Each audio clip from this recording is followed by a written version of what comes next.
Alright guys, GSX update.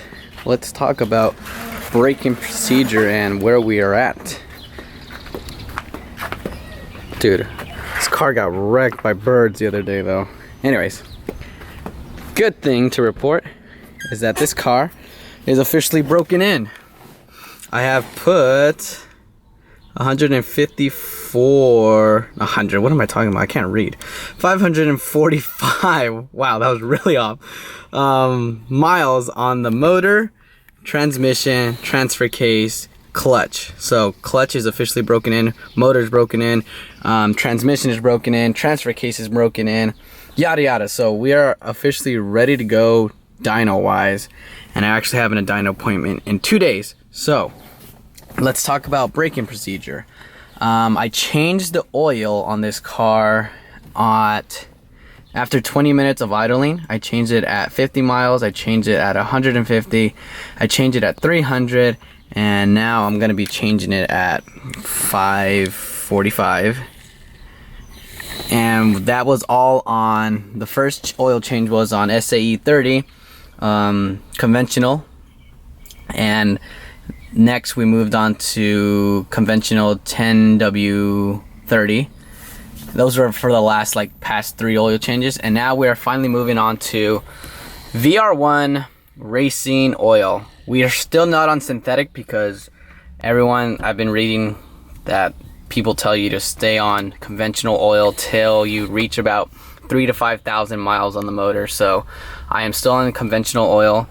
But VR1 is really good oil for the price. I believe each bottle or each quart was about $6, and I am using a Napa Gold filter. For you guys wondering what's the part number, it's 7092. This fits all Evo, all 4G63s pretty much. So these are pretty much the same as Wicks and equivalent to your OEM filter, so you're good there. And now for transmission oil, we are going to be running Motul Gear 300 oil. This is the best oil that John from TRE recommends on his transmission. He doesn't want any of that MT90 because MT90 is really good oil for stock horsepower levels. Of course, I won't be making stock on this car, so he recommended I bump up to some higher quality oil. And this is by far some of the greatest stuff he's seen, he says, and he recommends it on all his transmission builds. So Motul Gear 300 75W90 gear oil is what we're doing. Currently, that's what's in the transmission is that Walmart 70W90 stuff, just generic stuff. That was break-in oil. Everything that's in this car is pretty much break-in oil, and we're finally moving on to the good stuff. So that's that. Let's go ahead and get this stuff drained and switched over to the goodies. First things first, transmission. See how much of a mess I make.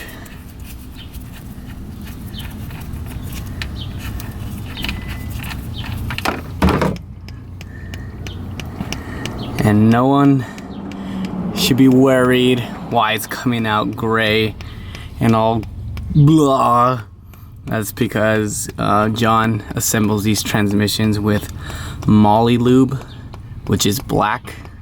So the oil has mixed and separated the lube from the gear. So now we see this magnificent color. Transmission wise update, this thing shifts amazing. It's a totally new world.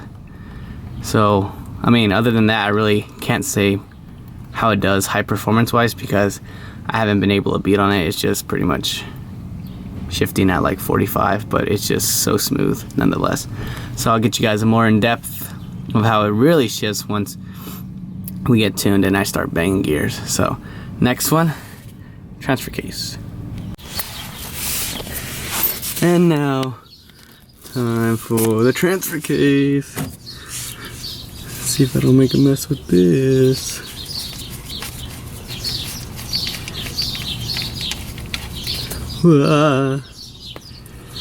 Just like the transmission, It was assembled with moly lube, so the red, what is it called? Redline Shockproof Heavy is coming out black.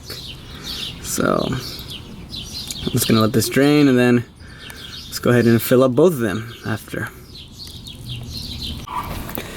And now for the transfer case fluid, we got Redline Heavy Shockproof, and we're gonna use this pump mechanism to pump it in there, wherever it is.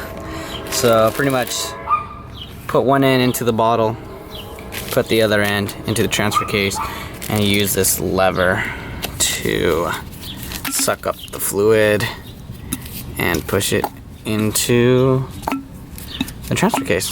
So yeah, I'm gonna do that first and then the transmission second. And this is pretty much the setup that I got going on. And as you can see, all you do is pull and push, and then you'll get fluid in there. So let's get pumping. And we're done from under there. As you can see, filling the transfer case is probably one of the messier things, because you gotta fill it until it starts overflowing, and even after that you gotta make sure you keep on going, because it's supposed to take about 0.6 quarts of oil. As you can see, that was me doing my best trying to get all of that 0.6 in there. You rather overfill these things than underfill them, because that's when things tend to go bad real fast. So a good way to do is like put like 0.8, try to shove that all in there, because the oil that you lose is probably going to be the excess that that falls out, and that should equal out to 0.6. So blood of the V8s that I'm about to eat are in there.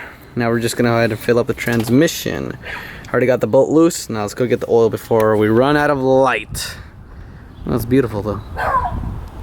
So once you got your oh my god, tunnel, oh my goodness, funnel cone set up, you go ahead and open your oil, and we got it fed to the oil feed hose in the transmission down. Let's see if I can find it. There you are. Right there. Yeah.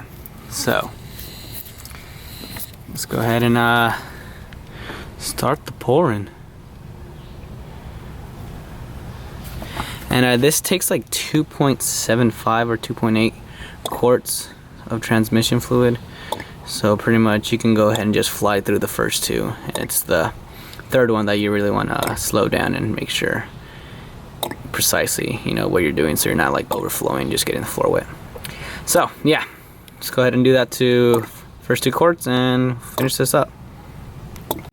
Well, as you can see, we're out of sunlight, but all the oil is in. I got 2.7 quarts in there of the Motul. I'm pretty sure that's because there was still some left over of the other oil, but our oils are complete. The only thing I haven't done is the oil change, because I'm saving that for tomorrow, because I'm going to be installing the oil cooler, and I figured, you know, that'll be the best time to do it, because you're draining the oil anyway. So our oils are complete. We are almost ready for dyno, which will be in 2 days, so T-minus 2 days. Have a good one, guys.